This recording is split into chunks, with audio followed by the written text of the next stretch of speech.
Hello and welcome to ForMorSport, the show where we talk about all things football. My name's Johnny, and as always, I'm joined by my rather muscular and taller twin, Chris. How are you doing, sir? Very good, sir. Very good. And I am also joined by Roger, Keith, and Nana. You may have seen them before in previous episodes. If not, make sure you check out those episodes. How are you guys all doing? Fine. Very good. Yeah, all Yeah, good. Very nice. Yeah, okay. Do you know, like, okay, yeah, they will tell me they're okay. Yes, I'm glad to see you all. And as I said, we have a lot to discuss today. There is a lot to talk about. Now, I know that there may be some shots fired, but please hold off the shots. Hold them off, as we are going to be talking about the Premier League in greater detail later in the show. It has been an absolutely amazing week of football, international football, that is. And just when we thought, right, we've now seen the end, the back of the football, what happens? There's this show that comes on the TV. You know, they start doing the World Cup draw. And amazingly, it was presented by Jermaine Jenas. He is doing so well for himself. So, guys, we are going to be talking a little bit now about the World Cup. So, have you got your World Cup hats on? Are you ready for this? We are, but I wanted to say one thing. Yes. You're not aware of it though, Johnny, but we're starting to put. I don't know if we're allowed to start petitions, but we're trying to get signatures for the next round of the World Cup for you to be doing Jermaine Jenas' job. Oh, thank you very much. I more really appreciate it. I am convinced that I would probably do a good job. And please, could you open up the next ball, please, and pick up? And yes, I don't know if you noticed. Did you see how difficult it was for them to open the balls to get the names out? Yeah. There was this one. I don't know if you noticed. One of the guys who was doing it. It was a person just off the screen, and you could just see his hands doing that. Honestly, you need to check it out. It was so funny. Honestly, I thought, my goodness, I can't believe what I am actually seeing. But actually, we are going to talk about the World Cup. Now, my first question, this is the first question of the day. What was your impressions when you saw the group that England got put in? And I'm opening it up to all of you. As you can see, Group B, England has Iran, USA, and potentially Scotland or Wales or Ukraine. So, Chris. Yes, sir. What was your impressions when you saw Group B? To be honest, and I don't know if anyone saw the tweet from Rob Green. The goalkeeper. He just put the two eyes because obviously the last time England played USA at the World Cup, it was a horrendous goalkeeping error. But yes, to be honest, the team has moved on. US have got a good young squad, but I do think England should be able to get past them. Iran, I don't know enough about them, but I guess if I was going by FIFA rankings, England should get past them. Mm-hmm. So to be honest, you should be looking at winning the group. Whether it's 7 points, whether it's 9, you should be looking to qualify from that group. It doesn't matter. No disrespect to any of the other teams we're waiting to find out if they qualify or not, but you should be beating all of them as well. Yeah, I think you should be beating all of them as well. So 7 points, 9 points, doesn't really matter. You should be getting out of that group. Cool. Roger? I agree with Chris. England should be getting out of the group. What I've noticed already is that the media is already hyping it up. England are going to beat USA and Iran and everything. And that's so dangerous. The USA, I think they're number 11 seeded in FIFA. So they're not that bad a team. Iran, obviously, no one's expecting them to do anything, but actually they're a very solid team. They're the best team in the Middle East and Asia, and they've qualified for so many World Cups in a row. And they love English football, apparently. I was listening to the Sky Sport commentator. They know a lot about English football and the players. So, I'm just concerned that the old media is starting to talk England up as a automatic qualifier, and they should. There's no argument about that. But we do this all the time, and then they have a couple of slip-ups, and they turn on them. So, England should qualify and get out of the group. But I just don't like the idea that everyone thinks it's going to be a walkover and they're going to stroll in to the next round. So we'll see. Nana, what's your take? Yeah, very similar to the two guys that have just said it. England should win that group. They should win that group. Even if Wales qualify, or Scotland or Ukraine, any of those teams, England, like what Chris just said, they should beat USA. And like what Roger just said, it may be a hard game. They should beat USA. They should beat Iran. And Wales, Scotland maybe might be a draw kind of thing because of the sort of the British fight that they'll, be Battle of Britain kind of match. But they should really, really qualify from that group. And I'm like Roger as well. I hate the media. I hate the media. They just love to big up something because then that makes a big story. So that when it comes crashing down, then that makes the alternative big story. So I hate the way the media do this because they're setting it up for failure already as well. But can I just quickly ask as well, everybody, just before we carry on with the serious questions, what's your favourite ever World Cup song? Hold that thought. Let me just go to Keith and we'll come back to that. Okay. Please, by all means, let me know what was your impressions of the group. So I heard an interesting commentary on Sky Sports that it's actually the highest ranked group in the entire World Cup. Yep. Yeah. Wow. So on the I think Iran are 18 or something, and US we know were in the sort of, I think they're 14 or something. They dropped down a couple of places this week. They were at 11 or something at the beginning of it. And if Wales were to qualify, I think Wales are 24 or something like that. So they are, out of all of the groups, that is actually the highest ranked group. So it's a little bit of a misnomer to say that it's easy. England have only ever, I don't think England have ever played Iran in a competitive match. I think that's been said as well. So that's a very unknown quantity. And we all know what happened last time we played USA in a World Cup. So, I don't think we can get carried away. But getting out of the group, well, it would be considered a catastrophe if England don't get out of that group. Let's be honest. Yeah. And I think anyone's expecting, having got to the point where England are seeded and are avoiding the other big nations, you would just expect England to qualify. I don't know if you want to talk about potential. We're going to get to that later. We'll get to that. We are literally going to get to that. Yeah. So obviously we've talked about Group B. My second question, and I'm going to Nan, I've written it down, so don't worry. Oh, no worries. No worries. I'm going to put my contribution to that. I'm going to mention my song, but I'll do that when after. So my second question, believe it or not, was actually tying in with what Keith was getting close to.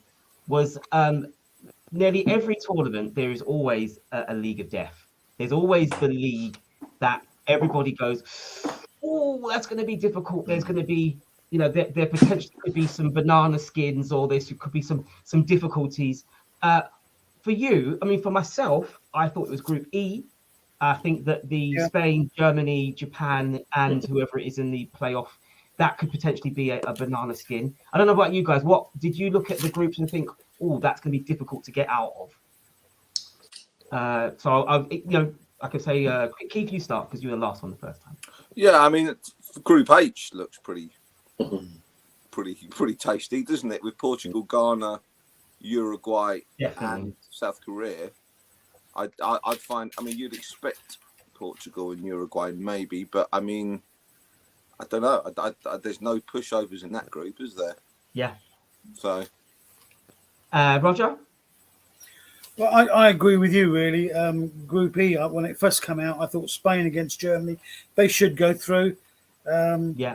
Japan could cause a problem. I mean, let's face it, there's no easy games, really. We're talking about the best teams in the world and Qatar. So,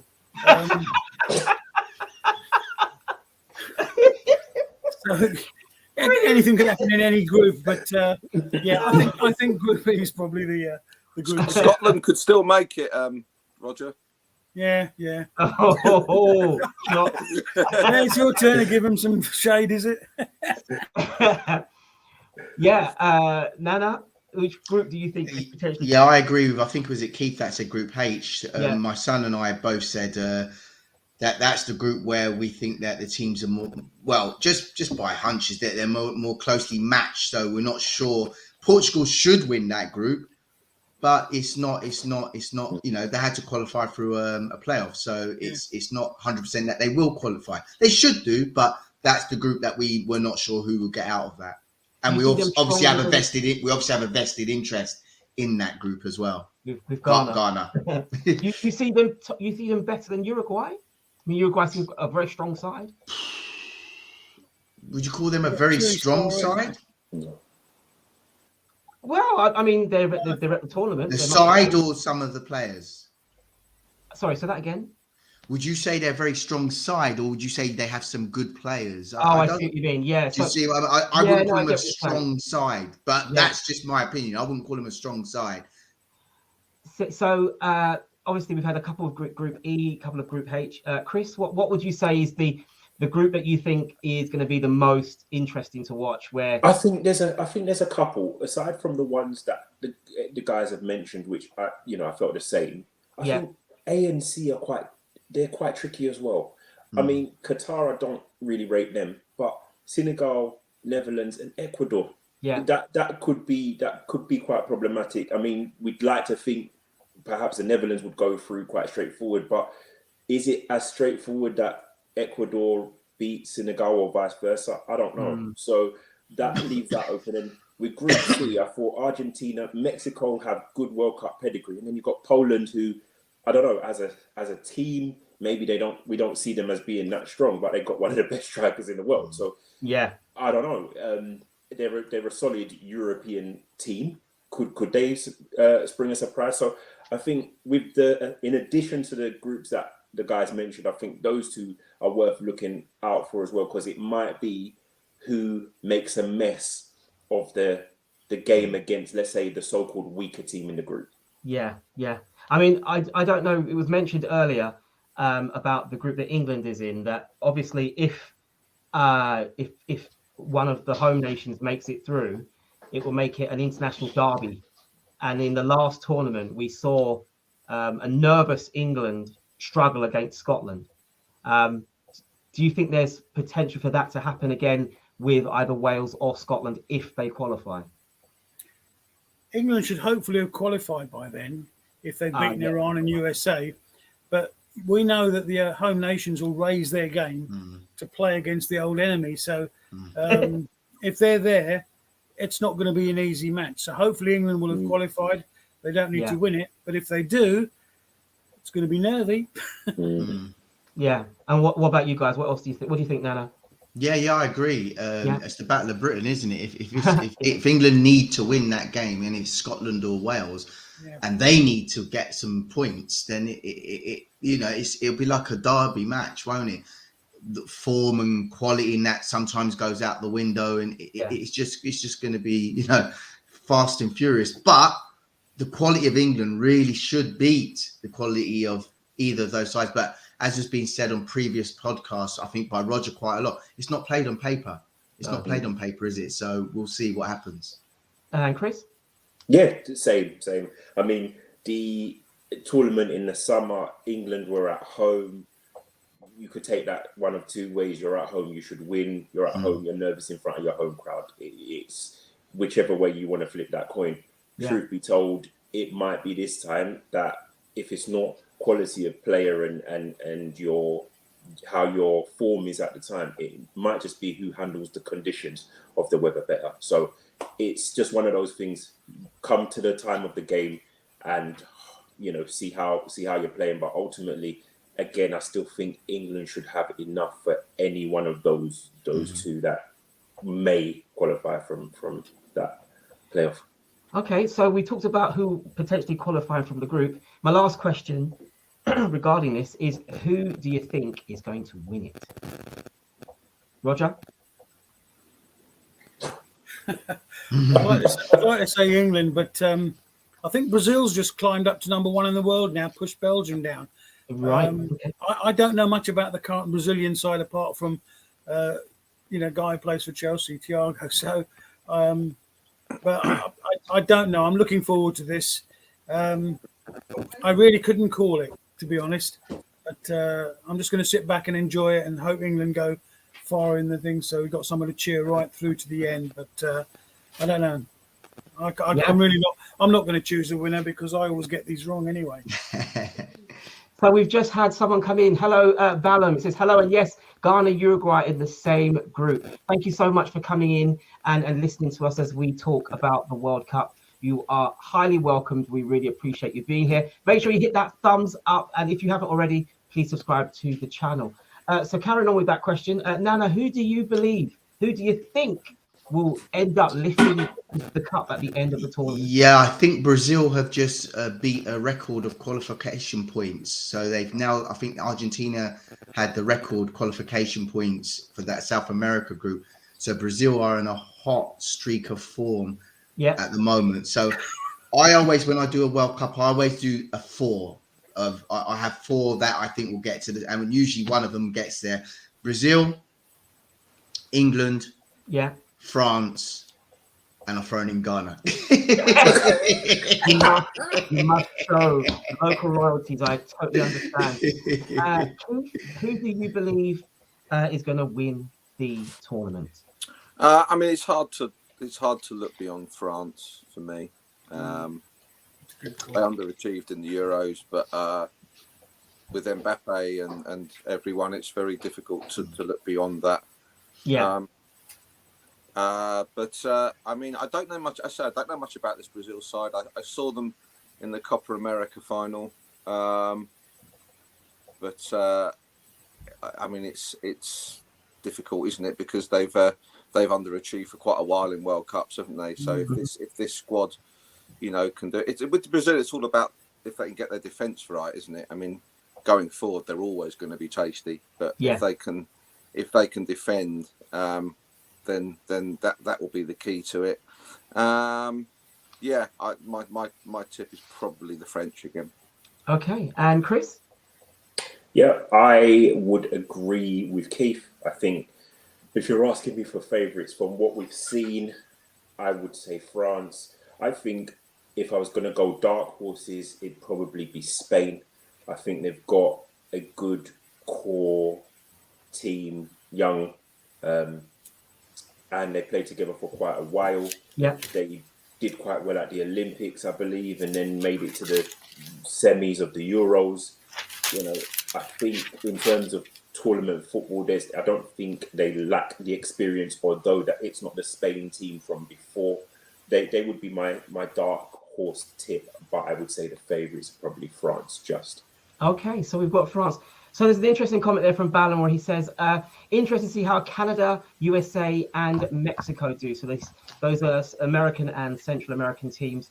Northern and Central American teams, see how they well. And same Argentina and Portugal because of Messi and Cristiano. So we are going to see what's great is obviously at the beginning we didn't know whether or not Ronaldo would actually get to the finals, but they've got through the playoffs, beating North Macedonia. So we're going to have a great tournament. We have, arguably the 2 best players of the last decade at this tournament. One last swan song, I imagine, because they are getting on in years. And potentially could an Argentina and Portugal final happen? Now, wouldn't that be amazing if we had those 2 playing each other? Obviously, that would mean England have been knocked out, and I don't think we'd want to see that. So, but my last question is the question that. In fact, I'll allow Nana to ask the question because I sorry about asking it like that. I shouldn't have done that. Really sorry about that. But it was just something that came up when I said we was going to be discussing the World Cup. My son said that his favourite one was from South Africa 2010, and I said, "Son, I don't even know what that is." So for me, that's not a memorable one. He kept trying to say it was memorable. I said, "No, Pavarotti. My son wasn't even born." So 1990 World Cup. But that, when I used to hear that, and you're watching ITV or whatever channels, the hairs on the back of my neck would stand up when you see all the clips of the people going out, the teams going. That was just that music was awesome. It's amazing. But I'm going to be very, very basic here and say that waka waka amana eh. Now, do you remember that the Shakira one? Do you remember that song? Is that Brazil? No, that was Africa. That's 2010. Africa. 2010. That's the one my son likes. That's the one he likes. I love it. I dance to that song at parties. But what about you guys? What else? What other World Cup songs have stick in the mind? And there's two for me. Go on. I was at England Holland in Euro '96. Me and my friend went to that game, and hearing Three Lions sung by 80,000 people was quite a moment. That was a fun one. But my first real memory of a great World Cup song, because they'd always been rubbish in years gone by, it'd always just been the team, was when New Order did the World in Motion in Italia 90. And I can still remember every word to the John Barnes rap. I'm not going to do it. But wow. But I sometimes do is it. Is that the opportunity to we're playing for England? Yeah. Yeah. So Chris will know that. Chris will know the words. 100%. That was actually going to be my song, because obviously it was the unofficial anthem, wasn't it? Yeah. I mean, obviously, that's a great question, Anna. Thank you so much for honourable mention to Vindaloo as well. Vindaloo. Honourable. I remember the my one, because you're moving on without asking me. My one was probably from the golden age of when every cup finalist team would record a song. Do you remember that? But it was the 1970 England World Cup Back Home. That was and got to number one in the charts as well. Oh wow! I'm going to have to apologise here and say I don't know. Yeah. None of you probably remember that, but had Jeff Hurst, Bobby Moore, Bobby Charlton, singing the song. Look it up on YouTube. Back home. It was the World Cup squad, 1970. It was the theme song. The tune became the theme song to when Baddiel and Skinner did Fantasy League on a Friday night. Oh, okay. Back Home was the theme song. Yeah. So I've realised that every single show that we do, I always end up with homework. I end up having to do research because you bring stuff out. Thank you so much. But it was the Brazil being kicked out of the '66 World Cup last time. I have to do research on that. Now I'm going to need to research the song from the 1970 World Cup. I'm going to have to check that out because I don't know it. So, guys, thank you so much. I'm very conscious that we do talk a lot, and as you well know, I want us to get through as much possible without us dragging on. So we are going to leave the World Cup now. Thank you so much for telling us who you think is going to win it. Ballum, I put on there about the Vuvuzela. Do you remember those in the South African World Cup? Yeah, I thought there was something wrong with my telly. It did sound like there was some kind of interference, but they were so loud, and it was amazing. So yes, we talk about football. We've talked about the World Cup, but now we are going to go back to the domestic world. The English Premier League is back. We've missed it, right? Have you missed it? I know I have. We've had a long break, but I'm pleased to say that there will now not be any more interruptions to the Premier League until now to the end of the season, as all of those international games are now done with. And I bet you must be very happy about that, because I know I am. The Premier League is so important. And the very first game that introduced the English Premier League was Liverpool seeing off Watford 2-0 to temporarily put them back to the very top of the Premier League. Now, my question to you, gentlemen, is, was that a penalty? Chris? 100% it was a penalty, yeah. Of course it was. Please, care to explain to us why that was 100% a penalty? Okay. And why is there so many question marks? Corner coming from one side, you have your back to the ball, you haven't looked at it once. Yeah. And listen, the contact wasn't enough to perhaps merit the dramatics of the fall, but you had both hands around his waist and you took him down. You didn't look at the ball once at a corner. Ultimately, if you want to deter people from doing this, eventually you have to start giving those kind of decisions. So Yeah, we were labouring, but it's 100% a penalty for me. Okay, guys, do you all agree with that, or would you like to add pretty anything much. to it? I would like to add. Yes, I would please, like to add. 100% a penalty, like Chris says. I hate the fact that the pulling and the thingy of the shirts goes on, and there was only one referee that had the cojones to start blowing it up. Mike Dean. I don't know if you remember. He would start blowing it up, and everyone's complaining, saying, "Oh, then there'll be 10 penalties." Yeah, that was right. There will be 10 penalties. Stop grabbing shirts. Stop grabbing people. You're like Chris said. You're not even looking at the ball. You're looking to hold the player. It should be a penalty 10 times 20. It don't matter. Don't grab the man.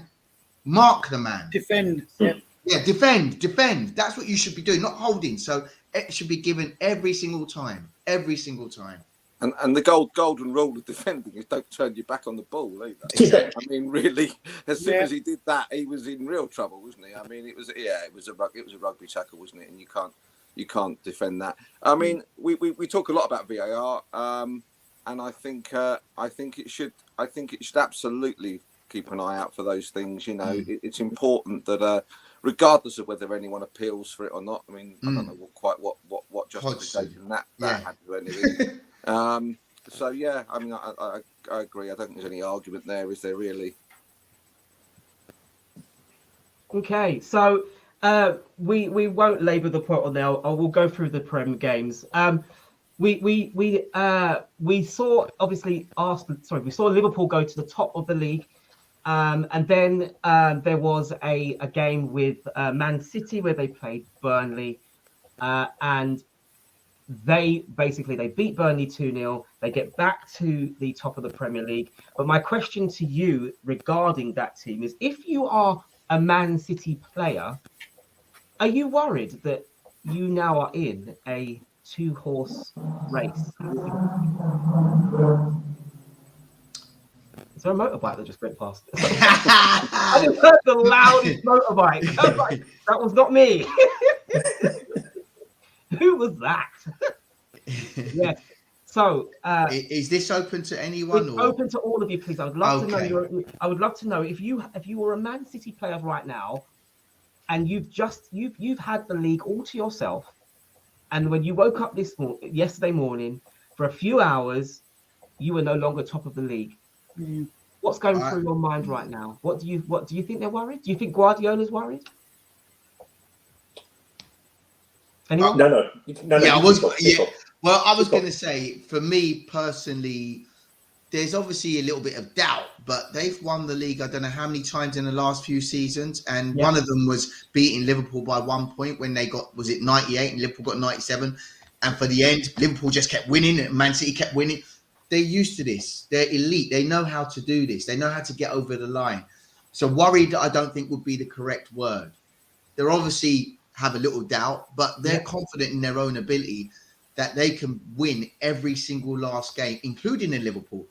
And Liverpool's the same. They're confident that they can win every single last game. They're two of the best teams that has been seen, some say even ever, in the Premier League. So no, I would say they wouldn't be worried. Mm-hmm. And Keith, can I follow on from that? Oh yeah, go on, Keith. Chris, please do. Sorry. Yeah, and I agree with Nana. I don't think anybody's worried per se, because the season is 38 games, isn't it? So if you've got to 30 and somebody's caught you up, it's what happens at the end of the 38. You have to also play each other, or you have to a champion plays challenger, and you're playing at the home of the champions. I think they're gonna be fairly confident. I think the difference here is during the international week, 2 of their players came out and spoke. Bernardo Silva said, well, I'd rather be in our position than theirs because we're at the top and they have to come to our place to play. I found that interesting. Second one was Laporte. He wasn't directing it to Liverpool, he was directing it to United. Don't know where it came from. But to me, you got to focus on the job at hand rather than talking. He said, we've won X amount of trophies, but we're meant to be the neighbor. Something around the noisy neighbours or something like that. Didn't know where it came from. But to me, that sounded like someone who was rattled.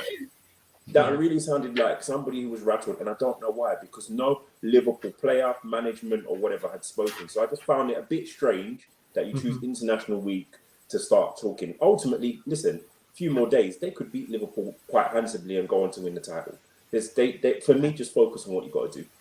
Yeah, I mean, so sorry, Keith, please continue.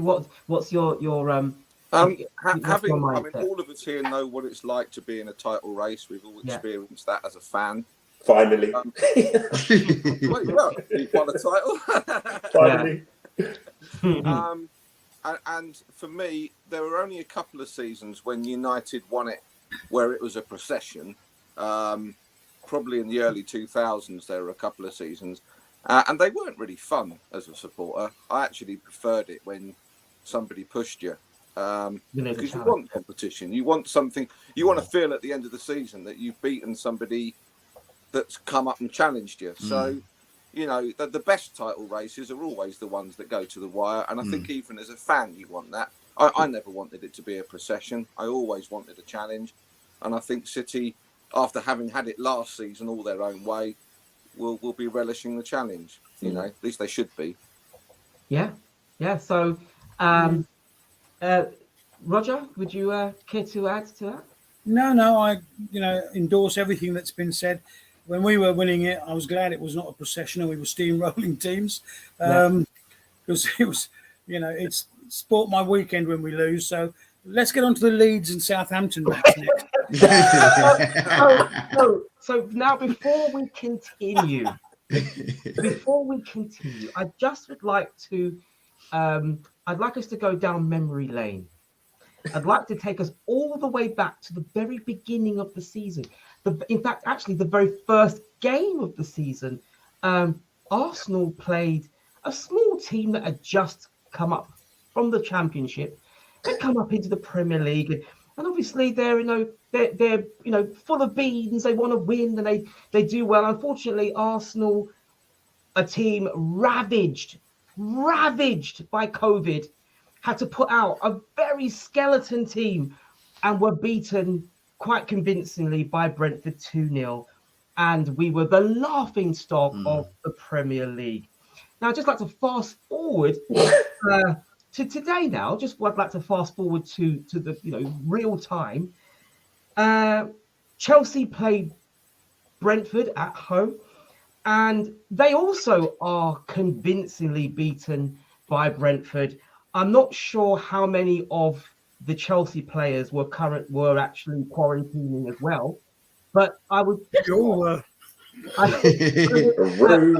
And before I end my monologue, the opening goal by Rudiger and his amazing celebration will go down in history, unfortunately being on the losing side. There's a few things that I want to talk about in this game. The first question I have is, was that result due to the issues that are happening at Chelsea off the field? I open that up to you, Roger. Who knows? It may very well be. And apparently we read today that Thomas Tuchel's getting divorced from his wife. They filed for divorce. So that might be an issue. But listen, we've all been in the situation where our teams should have won a match, and it's just turned on its head and the other team's giving you a thumping. And Chelsea weren't great. They were pretty poor, but that doesn't take away the fact that Brentford played really well. And sometimes you've got to put your hand up and say, look, they played brilliantly. They deserved it. We weren't at the races. And, well done to Brentford. It's, as a Chelsea fan, wasn't pleasant to watch. Robert did say to remind you of Rudiger's 36-yard goal.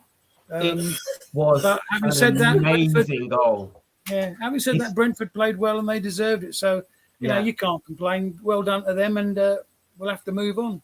Yeah. Nana, what's your take on that game? Yeah, I just watched highlights. So I didn't watch the whole game, but if I remember rightly, I mean, I'm just going to quickly bring up the stats. The stats were showing me, I was correct. 71% possession Chelsea, 29% Brentford. Yeah. Chelsea 21 shots, 8 on target. Brentford 17 shots, 6 on target. 12 corners to Chelsea, 7. There was a pundit on Sky once, and she said sometimes the pundits are called are like scoreline pundits. Scoreline. They go more on what the scoreline is rather than the game. From what I could see, there was a goal that Chelsea scored that was given offside, and there was other Chelsea were in that game as much as Brentford, but just that it's one of these games where, oh wow, every one of ours has gone in, and the other team. Do you know what I mean? Chelsea were on top. Yeah, it's just that their goals either was a little bit disallowed or just didn't quite, have the cutting edge when it was needed to be. So, had Chelsea come back to 3-2, I think would it been 3-2 at that stage when they were 3-1? I think they'd have been back in the game. But yeah, I don't think Chelsea were blown away by Brentford. By no means. Before I go to Keith, and then I'll end with Chris, I think. A big chunk of the game was in Chelsea's favour. Chelsea had played really well. It's really good to see that Eriksen has not only come back from, obviously, a near-death experience, a heart attack, and the fact that, years ago, maybe that injury on the field may have been the end of life, but medical science has moved forwards and they've been able to keep it, and not just give him back his life, but he's still playing at the top level. He had a great game, scored a good goal. It's funny, I saw him as he waded into the goalkeeper, and you think, oh, he's going to hurt himself, but actually he's fine, and he played really, really well. Maybe that's a big chunk of what happened in that game. But Keith, please. You've kind of stolen my thunder. Because I was going to say, Arsenal weren't contending with Eriksen at the beginning of the season because he only joined them in the last few weeks. So very true. And he's made a big difference to that Brentford side. There was an analysis on it was either on Sky Sports or possibly Match of the Day, tracking his movement around the pitch and the involvement that he has, not just in the attacking play, but what he does in his own penalty box to break things up as well. He is a terrific player. He is a terrific footballer. I'm a great admirer of him, irrespective of what's happened to him. I know it's a great human story of coming back, but I've always been a massive fan of Eriksen as a player. Yeah. And he's made, Brentford were good value. In the first 20 minutes, they opened Chelsea up 3 or 4 times and could have been in front. Tony is a threat. He's a constant threat all season. He's come in, and Brentford were good value. But I suppose it's one of those things. They are benefiting this season from being that unknown quantity because nobody really knows them. Sheffield United did this a couple of years back. Came up, nobody really knew anything about them. Second season, that's more difficult because people suddenly learn how to defend against your players, or your top players get raided by bigger clubs. So they will find it harder next season. But fair play to them. They've been good value for the Premier League, and they will obviously stay up and will have earned it. But be interesting to see how they cope next season. Yeah, and Chris, finally. Yeah. Do I think the problems yesterday were down to Chelsea's off the field? No, I don't think so. Personally, I didn't see the lineup. I believe they played a back 4 yesterday. Correct me if I'm wrong. Yes. Ordinarily, they don't play a back 4. Roger, you would know this better than myself. I just think sometimes you just have a bad day at the office. Like Nana showed or mentioned with the stats, they played well. They played well. They were unfortunate. It was mainly the running of Brentford that just caught them out, because a lot of the time it was corners to Chelsea, or Chelsea were on the attack. It got broken and it was either long balls up to Tony or Tony and Mbuemo, I think it is. They just, some of the goals that they put together, some of the runs, it was just, you saw them working hard. I saw the analysis on Match of the Day, and it just, for them to have had 30% of the possession and to have worked as hard as that, you know what? Sometimes you call it a bad day at the office and you just keep it moving. Maybe with the manager knowing that his private life was going to be out, it might have affected his mindset, but he's not on the pitch. Do you know what I mean? He's not on the pitch. So I think call it a bad day at the office and say, right, we'll come back better next week. That's it. Yeah, cool. So can I quickly add something with that Chelsea thing? Because I don't know enough about Chelsea. But Roger, I looked at the lineup because this is what I thought this morning when I watched Match of the Day, and I saw Ruben Loftus-Cheek and Mason Mount and Kante in the 3, and I thought, where's Jorginho and Kovacic? Are those guys injured, or was he resting them? No, Kovacic came on in the came on and he looked better. I was disappointed personally with Loftus-Cheek. I just didn't think he does enough, and that he was just sort of gliding along and everything. And Kante, I think also is because he gets injured a lot, comes back from injury, and I think he's not at the peak of his powers at the moment. So I think Jorginho, who was on the bench, perhaps should have played, and Kovacic, and maybe they should have jigged the front line, put Mason up a little bit further, and then perhaps drop Werner, who, again, ran a lot, but to very little purpose. There were lots of little things that I was frustrated about. I sat and watched the whole match. And I just think we were, Loftus-Cheek, I don't think was good enough in that area. He didn't control it like a Jorginho would. When Kovacic came on, there was a lot more urgency and a lot more forward movement from Chelsea. They tend to pass it around and, pass it back and all that sort of stuff. But can I just say, Roger, though, just keep in mind, though, I don't know if you would agree with this or not, but Chelsea have a massive game next week against Real Madrid.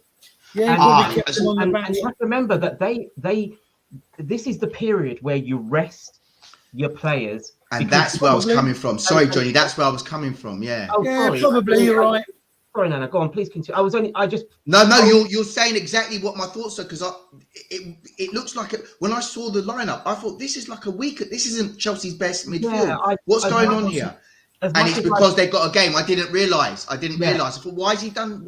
Is he taking Brentford lightly or something? No, but it's because I didn't realise they got this massive game. They have a Real Madrid. Okay. They've got Real Madrid next week, Wednesday. That's what it is. And in my mind, when I saw Crystal Palace after that. Yeah, when I saw the score line, I saw the lineup, and then I saw the score, I said, Chelsea took a gamble. Yeah. And I think Brentford knew that. Brentford were like, you've rested some key players. We are going to go at you with everything we've got. And that, believe it or not, is quite common, obviously, when you've got a big game like Real Madrid. All of the top teams are in the Champions League, and they are, if their squad is not big enough, they're going to need to rest players because they have to manage those players from now until the end of the season. So they're Johnny. I think there's an element of truth in what you say, but I think the side Chelsea put out should have been strong enough to have beaten Brentford. Every one of those players was internationals. Mm-hmm. Maybe they were resting your Jorginhos and your Kovacic and what have you, and Reece James came on late as well. But the side we put out should have done the job against Brentford, and they didn't. And because Brentford pressed hard, they ran more. The stats show that we had more possession in the game, but we didn't do much with it when it come down to it. And as I said, these results happen. You have to take it on the chin and move on. We've got big games coming up now. We've got the semi-finals of the Champions League and the the FA Cup as well. So or was it the quarterfinals of the Champions League? I can't remember. Yeah, no, you call it. Yeah, I think you've got a little bit ahead of yourself there. You're assuming you're going to beat Real. Any others want to put some, points there? Because there's a question I want to ask. But Keith, anything you want to add? Not really. I mean, Roger's mentioned Timo Werner. I mean, he's got to go, isn't he? This end of the season. I mean, I think so.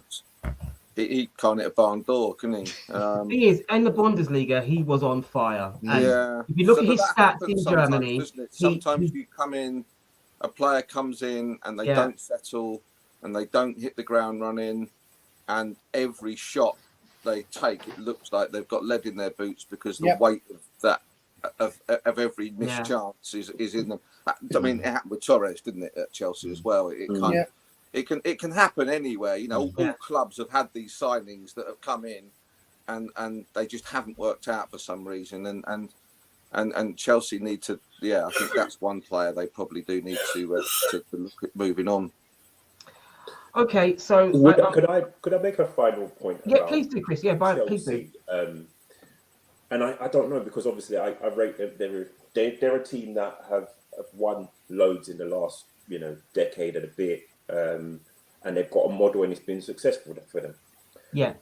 But when I look at this, I say to myself, this guy's come in, got a good reputation, did well in the previous other jobs that he's had, but has he underachieved? Is he at the right level, or has he overachieved? And I'm looking at it and I'm saying, well, he's clearly done better with their defense, right? Are you talking about Tuchel? I'm talking about Tuchel. I look at the defense and I think they're a far more solid team than when Frank was there, and who was there before Frank? Is it Sarri, right? When you say that, he's done is he's taken guys that Lampard had mothballed. Yeah, pretty much. Rudiger, he mothballed Rudiger, didn't he? I mean, he pretty much, one of the best defenders at Chelsea was sitting on the bench doing nothing. Yeah, but this is the point. I look at that and I think he's got a way that he wants to play. He's brought players in, and he's clearly a good man manager, because in terms of the defense, it's really solid. I think a lot of people don't consider enough that they lost for a period of the season Reece James and Ben Chilwell. People are not really respecting or highlighting that. They're just like, when they lose a game or whatever, they want to just bring that. They want to just say, "Oh, Chelsea lost," but actually, these are two of the best, wing backs, full backs, whatever you want to call them, in European football. So let's try to put context in. Only thing is, I think their attack is what confuses me, because they did buy a striker, £100 million, but I think, and they needed one. I fully agree that they needed one, but I'm not sure if the other cogs in the system are set up for that individual who they bought to be successful. And that's the part where I'm a little bit confused in terms of Chelsea and what they did in terms of their business in the market and so on and so forth. So in terms of Thomas Tuchel, I think he's a brilliant manager. He's showing that with how he's working with some of the players, and this isn't his full team, but there's elements where they bought players under his tenure and it doesn't seem to be clicking at the moment. So you're saying that the style in which Chelsea play suits Havertz. To a degree. It suits Havertz better than it suits Lukaku, who struggles because of the system. Yes, and he bought Lukaku. He bought Lukaku, but he didn't buy Havertz. If I'm right in thinking that. Yeah. Lukaku was more of a buy from Maria Gravenskaya. It was an emotional buy as well. I'm not sure if Tuchel really wanted it. Might be right, but it was bought because we wanted someone. Everyone was saying we need a big target man, and of course Lukaku was the best out there at the time. So because you couldn't get Haaland, but Chris is right in his estimation of what he said, and I think Werner, Lukaku perhaps should go. Because they just don't fit into the style that Tuchel wants to play. But Lukaku has scored some very key, important goals. That but sorry, I'm very conscious of time. Yeah, sorry, Johnny. I just we can talk about this all day, and the funny thing about it is that we discussed Chelsea, and they were the losing side. Now I've got one more question on this game, and it's about Eriksen. I'd like your opinions. What do you think that Eriksen brings to Brentford that they didn't have before? What is it about him in that team? How he's changed their fortunes round? What is it that he does for this Brentford team that now look like they will stay up? I think a bit more guile and vision in the centre of the park. He sees things. He's that sort of player. And then he's getting on the end of things as well and scoring. So, he's just a little bit more cannier than the people they've had there. And I think in the centre of the park, he's moved them up a notch or two. Yeah. Definitely. Nana, what do you think? Creativity, yes. Yeah. That's exactly what Roger said. The guile, the skill, the assists, the goals. He's just a creative player, and he's like a danger man as well. So now defending teams have to have more of an eye on that kind of player rather than they're just hitting it long to Tony. You can hit it long, you can play it short, you can mix it up. You're not just playing one kind of style of football.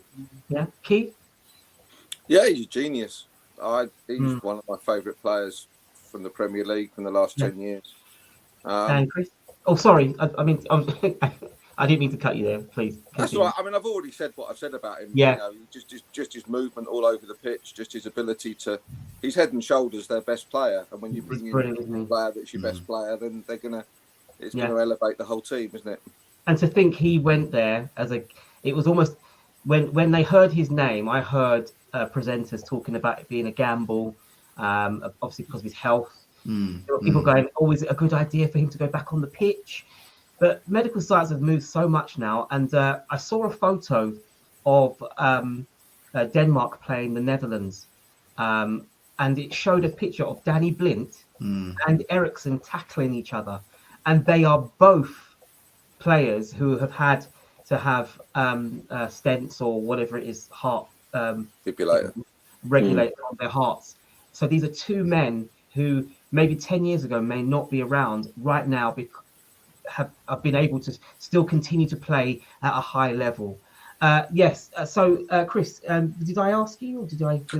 Yeah, I think echoing what everybody else has said, but certainly I think he's also brought that factor of if they were worried about being imposters, when you can get someone of that quality in, and they were on a wretched run, he comes in and he just gives the club a lift. Yeah. And they see that quality is just, we're playing with this guy.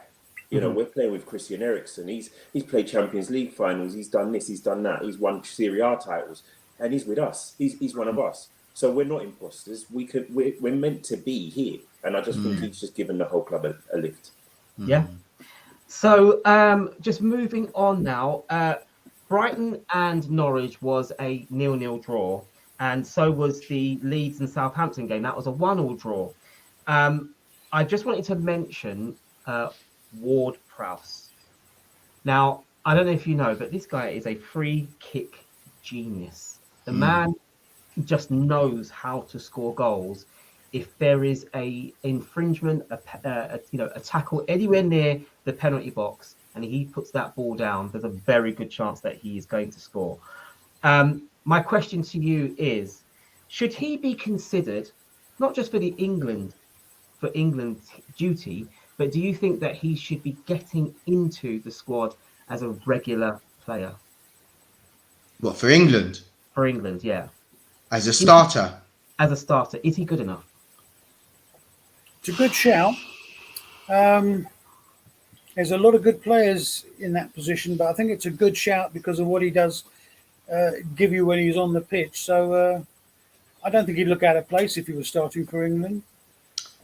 If I was the manager, would I pick him ahead of Declan Rice, Jude Bellingham, Jordan Henderson? Calvin Phillips has been out for a long time, but when he was playing, would I pick him ahead of those? When Calvin Phillips was playing and he was playing well, I would say no. But he wouldn't look out of place being slotted in, if you get what I mean. I wouldn't.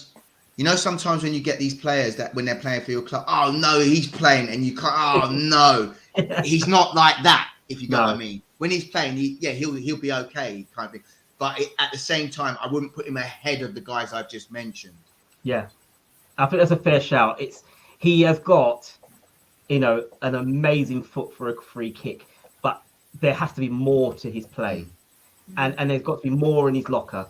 And does he have it? So that's what I'm asking. So over to you, Keith. What's your take? Not for me. And the simple reason I would say no is because of Trent Alexander-Arnold. Because if you've got Trent on free kicks, you've got a similar standard of, I think you've got a better standard. Probably, I don't know. I mean, Sorry, Chris, you'll be able to help us here. I mean, there was an argument that was all Beckham did really for England, was deliver set pieces. But you analyse England's goals from the World Cups that he played in, 90% of them came from a Beckham delivery, be it a corner, be it a free kick, be it a penalty, whatever it was. Right. So all England really had at that point was goals from set pieces. We're a bit different now. We don't quite have the same. We've got a bit more free flowing. But I would argue that Trent brings you everything that Ward-Prowse does in terms of dead ball situations, and probably better. But I would disagree with the better. Sorry, I can't. You said that twice now. I would strongly disagree with the better with the dead ball. Ward-Prowse is the best dead ball specialist in the Premier League, in my opinion. And maybe I think even the stats will back that up as well. Yeah, I agree with that. You know, right? When I see that there's a couple of when Alonso for Chelsea was at his best, he was the sort of player that if there was a ball anywhere near that penalty, you knew if he's going to take a free kick, he's going to score. He was that good. But Ward-Prowse has taken it to a new level. But now I feel like Ward-Prowse sees a free kick like a penalty. He doesn't. There is no wall in front of him because whatever way he will bend the ball. And I look at him now and I think, wow, like what the goals that he scores. I just put it to you, as in I wanted to know what your take was for the England squad, but you have, and to be fair, Nana, you've hit the nail right on the head. There are a number of key players that would definitely be ahead of him. But there's a point there I've just put on the board. It says Ward-Prowse is always fit. All the other guys have periods of injury. He'd been my squad, but starting, I would pick the other guys if they're fit and they're in good 100%, do you know what I mean? Running order, match fit, not just fit, match fit. Yeah. And good form. Right, okay. Is there anyone that was like a point on it before I move on? Are you happy with carrying on? Right. Okay. I just wanted to know what people's thoughts were about Ward-Prowse versus Latisse, because they both played for Southampton. Oh wow. Free kicks. Yeah. So I saw that. I want free kicks. Yeah. Purely free kicks, not ability or anything like that. Purely free kicks. Can I just say then, Matt Le Tissier was the sort of player that was good with free kicks, but he had the extra element of being able to dribble and get around his guy, and he had the vision to make passes. So if you are going to ask me who I think was better, I would probably go all-round player will be Matt Le Tissier, purely because he's got a little bit more in his locker than I think James Ward-Prowse has. But don't get me wrong, Ward-Prowse is excellent. But Matt Le Tissier, I think, ticks it for me because he was also a great dribbler and he was also someone that could hold the ball, lay it on, and score goals, and pretty much was just at some. But hold on. Playable. You haven't answered my question, Johnny. I said just free kicks. Oh, free kicks. but this is my point. They're almost identical. It's almost like a draw. You're right. Okay, I'm going to go with. See, now this is the scary thing because I bet you've got a statistic. I bet you've been doing research and you've got a statistic that shows that. No, I don't. No. Literally, this is just personal. Just from my own personal, I envision that Matt Le Tissier, over the period of time that he's played at the top level, has scored more goals. But I think James Ward-Prowse, over the period, if he stays fit, he will eventually score more. Right. Because I think eventually he will end up being one of the top goal scorers at his club if he stays there. Am I right in remembering Matt Le Tissier never missed a penalty? Yeah, I was thinking more the penalties. Yeah, the penalty. Yeah, I think he might have missed one. Oh, you might have missed one. You might have missed one. Might. Only might. Think about that as a record, doesn't it? But yes, in answer to your question, on free kicks, I probably am still going to stick with Le Tissier. Okay, fair enough. Le Tissier. Wow. Okay, Le Tissier. Go on, Nana. Who are you going? I don't know if I'm remembering Le Tissier well enough from his free kicks. So please forgive me, Mr. Le Tissier, if that's what the case is. But I'm with Ward-Prowse for just free kicks. As a player, there's no competition. I remember Matt Le Tissier at the Premier League. He was like Cantona. He was like Bergkamp. He was in their class. He was awesome. Yeah, he's awesome player. Yeah. He should have gone to a bigger club and won a whole load of things, but he was a loyal player and stayed with Southampton. But he was definitely in the Bergkamp and Cantona league of top quality. Some of his finishes, he would dink a little chip from outside the box like Cantona used to. He was awesome. As a player, awesome. Quality. So thank you there, Chris. I mean, very Sorry. good. Good question.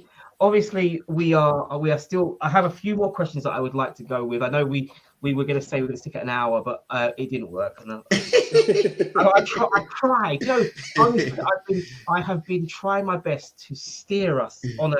On an even. You're doing a good job. You're doing a good job, right? sir. Do you know what? Right. Sorry, I know I'm changing the subject slightly, but this morning there was the cricket, the Ladies World Cup.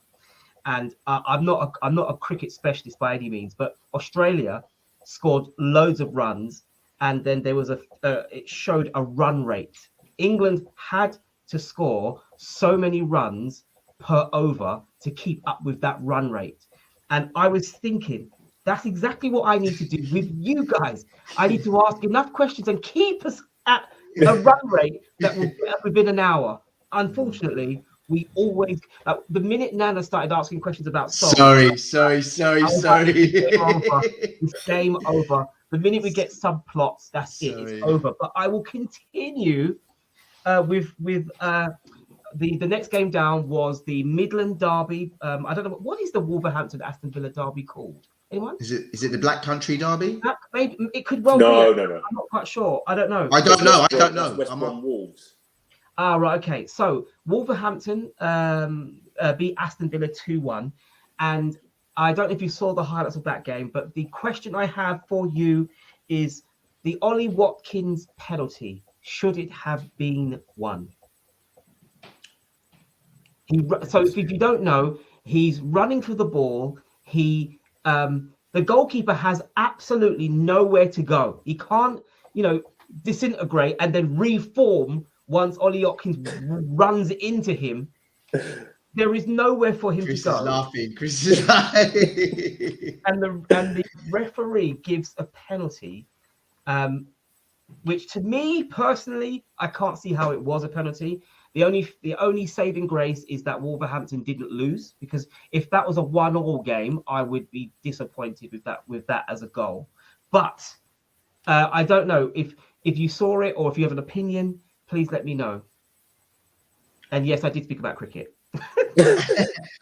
I saw it. If no one else is answering straight away, I saw it. Go ahead. And when I saw it, I instantly thought, that's very, very clever by Ollie Watkins, because he's made sure he's got to the ball first. Yeah.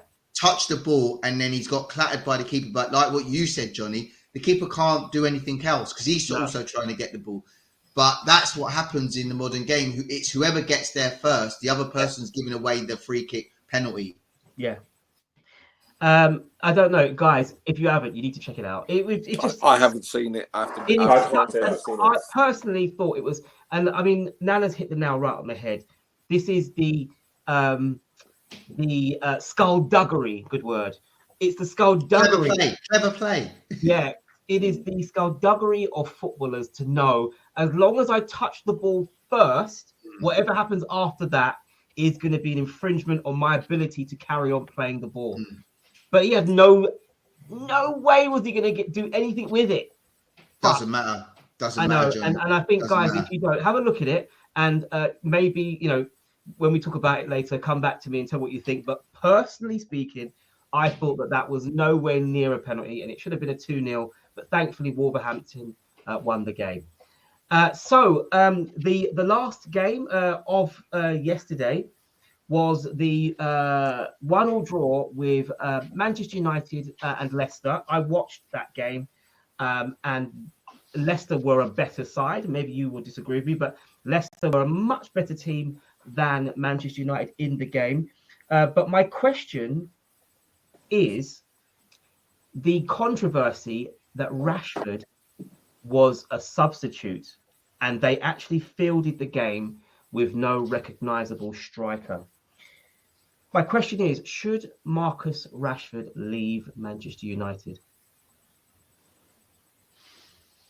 Anyone? Or we'll start Hey, Let's start call with that the to Manchester Keith. United yeah, he's fan. someone there in a red shirt with We will a. start with the Manchester United fan. Well, as we were talking about on Wednesday, Johnny, this manager is not staying at the club. Yeah. You know that. So whatever's gone wrong with Rashford, and it's not. It's worth noting here that this isn't a. Somebody said this on Talk Sport recently. This isn't a blip. Marcus Rashford has been off form since probably the back end of last season. Right. He was probably fortunate to go to the Euros, although he didn't play a particularly big part in many of the games. Played a significant part at the end, but didn't really get much. Didn't really get much game time. Yeah. He had I think it is a shoulder injury, which he's been carried for some time. There is a suggestion that he has been rushed back from that too quickly. Yeah. So he doesn't look like he's enjoying himself in any way, shape, or form. That's been one of the biggest. His body language is wrong, and it's a very sad situation. You're looking at a player who, when he first turned up, looked like he was going to set the world on fire. Scoring goals on his debut, scoring goals for, against big Premier League sides. Like Arsenal, I remember that. Against Arsenal, he scored in his first game at the Etihad. He scored Chris. the winner. I thought we said big Premier League sides. Roger. Roger's Turkish rock fire shots. Sorry, Keith. Unfortunately, the press have built him up, as press always do with young English players. And he has been perhaps a victim of that a little bit.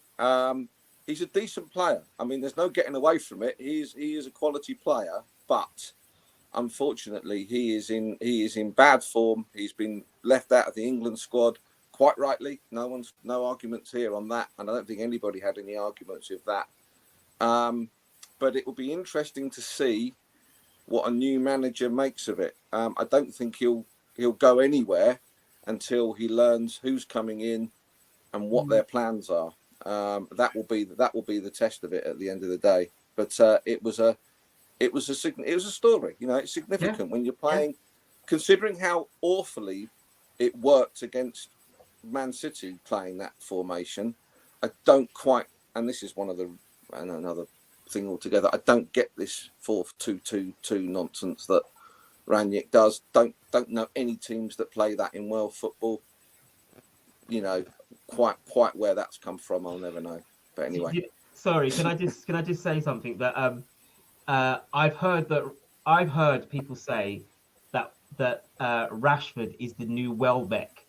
Oh, and what I thought was even more funny was the fact that he's now being linked with Arsenal, and I thought to myself, it is the Welbeck effect. Obviously Welbeck played well at United, and then he fell out of favour, and then obviously left. And there were still people at United that didn't want him to go because they felt that he was a good squad player. Welbeck didn't score 90 odd goals for us though. Agreed. Rashford scored nearly 100 goals for Man United. Yeah, I was going to say, I didn't know whether to say this or not, but because obviously he's had a lot of poor form. I used to have arguments or disagreements with my son when Rashford's form was good. Yeah. My son actually thinks Rashford is close to Mbappe standard when he was playing really well. When Rashford was playing when I would say no chance. So Rashford, to my son, not in his poor form now, when he had good form, my son really, really rated Rashford. And one thing about my son and his football knowledge and scouting, it's usually very good because I go against him a lot of time. But over the period of time, like Odegaard, I thought Odegaard was, we shouldn't have bought him. Yeah. He does have Odegaard. No chance. Why? Yeah, not at the time. Do you think it's because it's stifling Smith Rowe? He doesn't score. At the time, I didn't think Odegaard scored enough goals or created enough. Right, okay. Do you know what I mean? So you change your mind now, though. Sorry? you've changed your mind on that. Oh yeah, he's now. brilliant now, isn't he? But that's what I'm saying. My son at the time could see. No, he is going to do it. He could. That's what I'm trying to say. He does have a very good eye for the potential and what people can do. And I used to think he was crazy to compare Rashford with Mbappe. So yeah, I mean that's a stretch for me. Yeah, that's for me. I think right. he's crazy. But what my point is he's obviously someone that's a very, and I didn't even realize 90 goals. He's obviously a very good player. Yeah. When he had the form. Yeah. I mean, that is honestly if anyone scores 90 goals for their club, you've got to put them up there. So would you say then that it's confidence? Obviously, I know that there's a lot of talk of the things that he does off the field in terms of his charity work and a lot of the social, the social reforms that he has been trying to get through Parliament and all those kind of things. Has that distracted him from the field? The United dressing room is a toxic place. That we do know. There's something wrong behind the scenes. I'd agree. Whether it be, the issues surrounding Maguire, whether it be obviously the management that's very unstable because you've got an interim manager, which I don't understand the logic of, but there we are. The Greenwood situation caused divisions. Ronaldo's influence in the dressing room is dividing people. Who knows? It could be all manner of things, but it's very hard. We've probably all worked, in our jobs in toxic environments. Very hard to do your job in a toxic environment. Roger, what do you? Sorry, Chris. Roger, what do you think about that? I think Keith summed it up. I think Man United are a bit of a basket case at the moment. And what? I was going to say he didn't say basket case. I'm not joking. No, but this is the point, isn't it? No, it came out of his mouth. I actually said, "Did Roger just say?" No, he didn't. He said basket case. Yeah, listen. I can remember for years Man United were the benchmark of people to who you had to beat, and if you beat them, you really had done well. So I think they've got a lot of issues to sort out. But yes, I agree, and I think. With Rashford, I think one of it is confidence. I do think his off-the-field activities have had an impact as well. I hope he gets back to being what he was because he is a super player. If he was playing like that in his heyday for England again at the World Cup, happy days. So we'll see. But at the moment, as I say, Man United have got a lot of problems. They've got to resolve some of those. I don't even see it. Well, we don't even know who the manager is, do we? So... it's going to be a little while, maybe not even next year, but we'll see. I feel sorry for Rashford. He has had a bit of a hard time.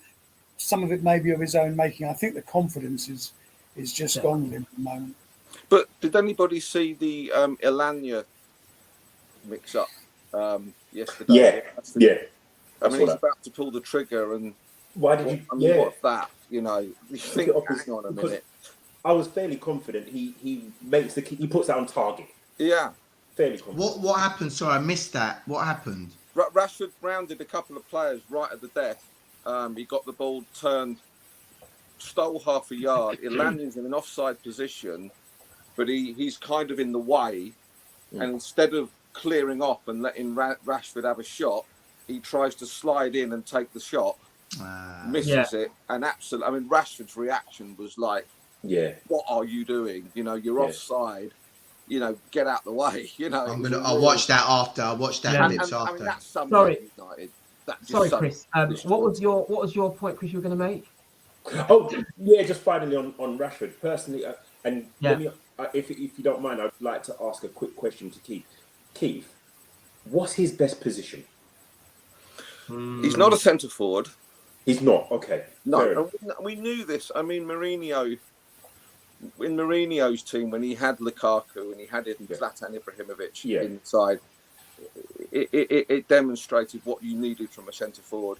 He's not a centre forward. He is a wing forward. He is someone who is playing. I would say his most dangerous position is coming in off the left. Okay, yeah, I thought so. I thought you was going to say that. Yeah.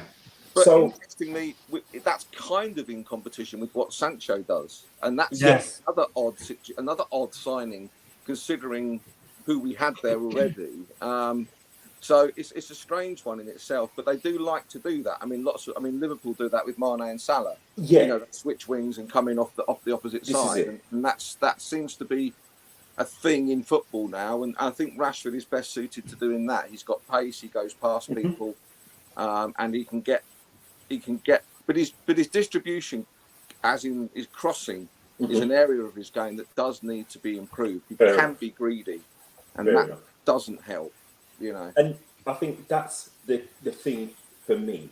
Everybody's getting onto Rashford, but I don't think, apart from United fans, that they know what his position is. They don't know what he's in the team to do. I'm not a United fan. I assumed because he wore the number 10, he would play up front most of the time. But actually, his best performances that stick out to me against Liverpool, he tore Trent apart because he played up against him, if I remember that correctly. So actually, Keith has made a good point here. For me, if you don't play the man in his position, how can you then judge him and say he's off form? If you bought Sancho and you're playing Sancho, that's fine. Just be honest about it. You don't have to knock another guy if this is your choice of player. Do you understand? And that's what I think maybe is happening here. They spent a lot of money on Sancho. They need it to work. So it's like Rashford's off form, so he's getting dropped. Is he really getting dropped? Or is it a case of they spent X amount of money on this player, they play the same position, and he's the person who's got And Sancho's been one of the few players that's actually played quite This well is it. in the last This is three. it. Yeah. So if he's playing well and he's in your position, you have to sit on the bench. That's it. Okay, so what we'll do then, quickly, we'll talk about the lot. So obviously those are all the games we had on Saturday. Then we had 2 games today, which was West Ham. They beat Everton 2-1. And to put pressure, obviously, on the top of the division. And Tottenham a resounding 5-1 battering of Newcastle, which is obviously putting them only 1 point now behind Arsenal in the league. No. They've gone above us. They're above. They've gone above us on They're goal above. difference. On goal difference, right? Okay. So let me get the league up. So this is what the league looks like. Needed to win by 2 clear goals, and they won 5-1. So So we have they're above us. The top 4. The league table as we see it right now is City are on 73 points, Liverpool on 72. Then you have Chelsea, who dropped points against Brentford on 59, and now Tottenham, who are in the top 4, joint with Arsenal, but they're top 4. They're top 4. Say it as it is. If it finishes tomorrow, that's top 4. Yeah, what we're saying is they have played 2 more games more than Arsenal, and Arsenal obviously could potentially pull away with making it 6 points, but there's a difficult game that they're playing, Crystal Palace away from home tomorrow. We are definitely going to be talking about that show on Wednesday. Gentlemen, I am very conscious of the time, and I'm going to start. No, come on. Let's give West Ham and Tottenham a little bit of airtime. So I watched the West Ham game today. They played they actually played really well. I was actually They only quite played surprised. Everton, mate. They only played Everton. Let me finish. The Brazilian striker, Richarlison. he had a good game. Yeah. He was playing out of his skin. Calvert-Lewin is now back, and that means they got a focal point, someone that they can aim for. How did he play? I actually thought he played quite well. I thought he played quite well. You thought Calvert-Lewin played well? I thought he played well. He's not getting any service. He's having to fight for everything. He's literally up front on his own, and he's having to try and get the ball. If you win the header, as far as I'm concerned, you're winning. Fair enough. There's no one to lay it up. He's not getting any. The problem with Everton, and I know Lampard is going to have, he's scratching his head because the way in which West Ham played was good. I mean, Everton could have won. There was a couple shots Richarlison had. A chip that he could have scored. This wasn't just a totally one-sided game. I thought it was a very good game of football. But you need to keep 11 players on the pitch. And Keane, and that's the thing. I mean, that's the problem. Ridiculous. Once the Keane Keane, wasn't it? Yeah, once the Yep. Keane red card, it's a completely different game. West Ham are fighting right now to keep themselves up.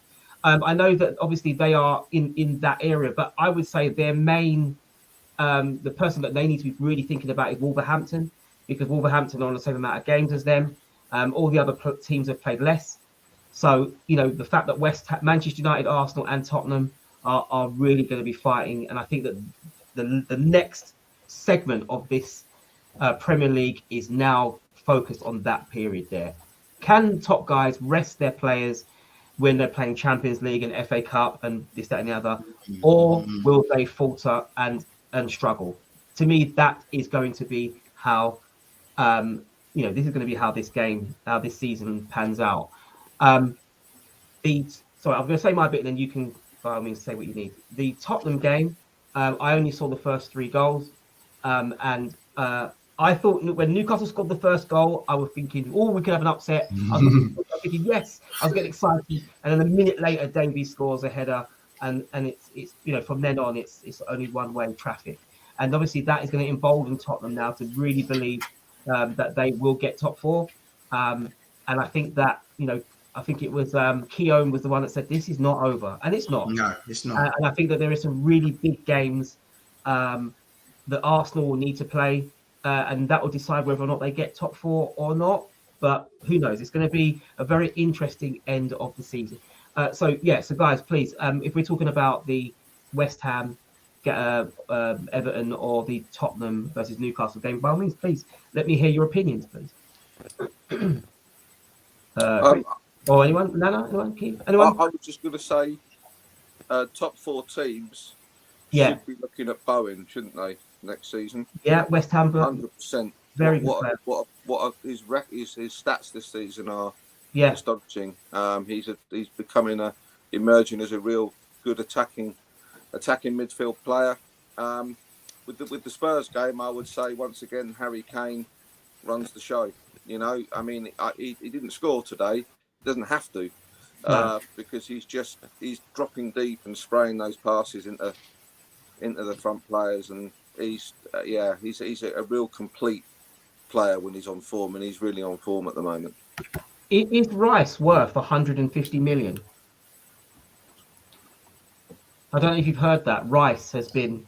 No, but it's the same old thing. It's not what he's actually worth. It's what the club who owns the player is willing to let him go for. And, Man City and PSG, if there was no financial fair play, they would pay it and they'd have no problem. Yeah. But United is stupid enough to pay it. Yeah, and United also have the kind of money to pay it as well. But in actual terms of if you balance his worth with other players' worth, no, he's not. But if you balance it with, would he get into Liverpool, Man City, Chelsea, and they're the 3 best sides in our division, I would say yes, he would get into their definitely their squads and would battle to start. I think he would. I think he personally. I don't know about you, Chris, because you've got the Liverpool.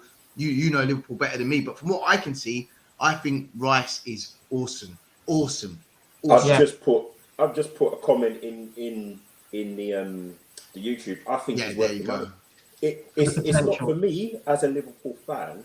It's finding that money.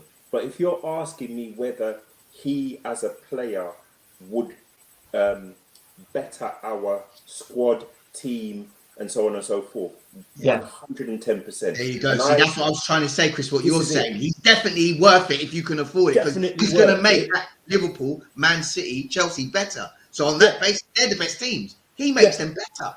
He makes them better. That's it. But as a Liverpool fan, you've got to be honest. We can't spend money like other teams. So when you say 150 million, a lot of Liverpool fans will say, no, he's not worth it, because it means that we are no longer part of that conversation, which is the sad truth. It's the sad truth. But is he worth what the selling club are putting up? Well, ultimately, yes, because if the clubs who can afford him decide they're going to pay it, then he goes. Right. So there is one last point I'd like to make before we go into the new week. It's a question I have for you. I want to know your opinions on this: the FA Cup winner to be potentially given a Champions League spot based on the coefficiency rules. What? Wait, is this what's been? Is this who said? Is this something real, or is this? This was something that has made. It's been going through the news. It's been all over Twitter. I saw it and I thought I'll add that in. Can I answer this first, then, please? Yeah. I hated the years of Arsene Wenger qualifying for the Champions League, being fourth, and calling it a trophy. I hated it. I would argue with my Arsenal friend saying I'd rather be out of the Champions League and win the FA Cup, because it's a football for me from a little boy. It's about winning things. It's not about qualifying for things. I'd rather win 5 FA Cups, no Champions League, rather than being in Champions League for 5 years and not win anything. And I've said for quite a long time, I would rather the top 3, anyway, and 4th go away, and the FA Cup be the one for qualifying for Champions League, because you've won something. You've won something, because the Champions League isn't a Champions League. Sorry, it's not a Champions League. It's just the best team and some of the other better teams. 2nd and 3rd isn't champions. Sorry, that's my rant. Sorry. It's a very emotive subject for me, that one. No, that's fine. What do you think, Roger? Do you think that the winner of the FA Cup should be given a Champions League spot? No. Okay, and reason being, you don't think they should be? I think Chris has summed it up. A Europa League spot, perhaps, but not a Champions League spot. And I take Nana's point that the top 4 is only one champion, the others are not. But if you look at it recently, all of those teams have been top teams and have won the league recently. So there's a point to be made there, and I'm glad to see the English teams in there. So yeah, whilst there's only one champion, I can countenance the fact that your Liverpools, your Man Cities, your Chelseas, Man United are also playing, because they are big teams, they are draws. But no, not an FA Cup winner. Europa League at the best, I think. And Keith? So, looking at this headline, it's saying only if you're a big club. So I'm assuming. Well, let me explain. So basically, I think I can't get into it, but it was talking about the. You've got to have a history in the competition. Let me find it for you. So it was basically saying that if you win, it's based on your pedigree within the tournament. So I have a whole problem with this whole thing anyway. I think it's weird because I want to see teams qualifying on their status as so if I just show you this now, not because they have a history. It says the winner of the FA Cup could qualify for the Champions League from 2024 onwards, but only if the club has a high coefficient ranking in the UEFA competitions. So it would favour the bigger clubs. So bearing in mind, if a championship team that might benefit from this, I still think it feels wrong,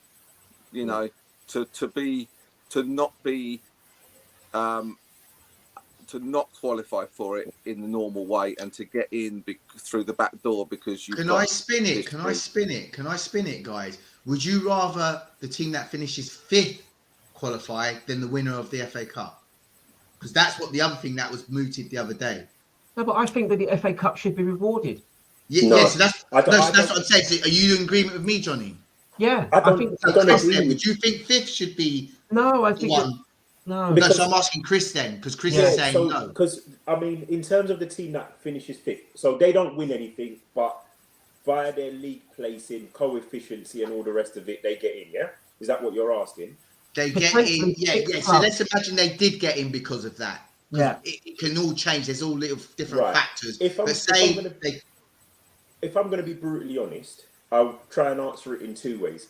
If it's a case of that's the league placing, coefficiency, all the rest of it, then I've got no problem with that. The reason I wouldn't go with the FA Cup is because, truth be told, it's been a while now because money's come into it and all the rest of it. But I remember a time when Portsmouth were winning the FA Cup. Do you know what I mean? But this is my thing. This is my thing. They're still gonna. Do you think? Yeah. Sorry. Do you think Birmingham? Yeah, they're trying to find loopholes. Arsenal. to make. They're trying to make loopholes so that certain teams will take the competition seriously. Yes, right? that's what I was going to say. Do you think the teams would then now say, "Oh, I'm going to play my second team"? Yeah, When there's a chance, they're now going to literally put their all whole. They're going to put their best front foot This is forward. the point, because they think they're going to get rewarded later on. And quite frankly, I'm just like, you should respect it anyway. If you Anyway, don't I agree. respect it, and Cardiff or whoever it is gets to the final, then you're going to be complaining and saying, well, they shouldn't be in Champions League. Then they're going to come with all coefficients. No, but it's only with the coefficient, they say. It's only with the To coefficient. me, if you want to say FA Cup winners, it shouldn't be a case of coefficient nothing. If you're going to give it to the winners, give it to the winners. And if Cardiff go there, then you take that loss. Cardiff go and disgrace Wales or go and disgrace the English, whatever. Let them go and disgrace. I'm with you on that. I am with you. Nothing. I'd rather a winner win. I'd rather a winner qualify than a fifth place anyway. So I'm with you on that. Can I just say what it is that they want to increase the number of teams qualifying from 32 to 36. They're doing it. So 2024, the added bonus will be if you win the FA Cup and you have pedigree, as in you have high points, rubbish. you could potentially qualify for the Champions League. What classes as pedigree? Because I think it's however the coefficiency points. Aston Villa have got pedigree. No, it's the coefficient. No, it's the coefficient number. You know what? The last 5 years or 3 years. Last 5 years. Yeah. I don't whatever care they about pick. that, because at the end of the day, some teams have not been in Europe. So you get the prize of winning the FA Cup. You might win on penalties every single round. And then you're going to tell me, hold on a second, big man, your team is not big enough. No, give me the rewards. I won. That's unfair as far as I'm concerned. Nottingham Forest, you know what? European pedigree is better than a lot of the teams in the Premiership. Like, Chris, come on. I should have. You know what? Now I realise I should have started with this first. It's funny, you know what? We're slow burners. We were doing so well with my my agenda and whatnot. And then I get the grenade and throw it in there, and I just created a massive debate. But on that note, my friends, we have to end it here. Okay. You did well, host. You did well. Thank you. Well done, host. Well done, host. Thank you so much for watching. Guys, I really do appreciate all the comments. The last video we had, Keith, we had so many comments coming in. It was really cool. Thank you so much. If you enjoy what you've heard, hit that thumbs up, subscribe to the channel. We are still small, but we're growing. And if you think to yourself, you know what, I'll check these guys out again, hit the bell so you don't miss any of our further content. Our next live will be on Wednesday, so I'd imagine that Roger won't be here because he'll be watching the Champions League. I'll have it on, but I'll have the telly on. So I imagine, but we have got a great game, a great live coming up on Wednesday night. If you can join us, I would love to see you there. But as far as I know, that was episode 9. Can you believe it, Chris? We are now on episode 9. It's amazing.